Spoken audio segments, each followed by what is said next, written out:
saya mewakili Pak Adnan Ganto dengan segala kerendahan hati menyampaikan terima kasih atas kehadirannya.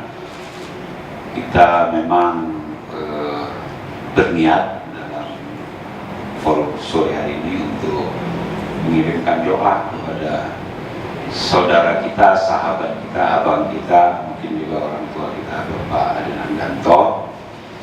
Beliau pada dasarnya seorang manusia biasa, tapi yang luar biasa, yang sebentar lagi mau menjalani terapi pengobatan, operasi.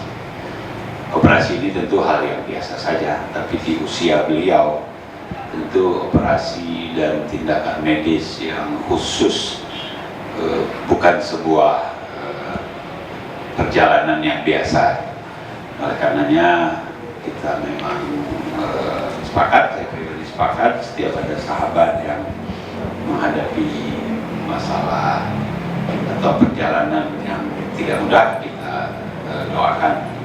Dan mudah-mudahan tentu doanya beliau operasinya sukses, kemudian recovery-nya berjalan lancar dan sembuh seperti sedia kala.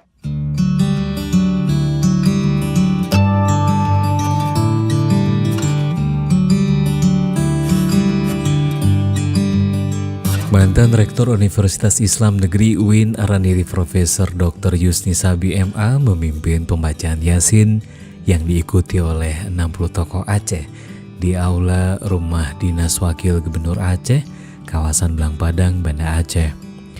Acara tersebut juga diikuti oleh 30 yatim dan juga piatu dari Panti Asuhan Nirmala, Banda Aceh.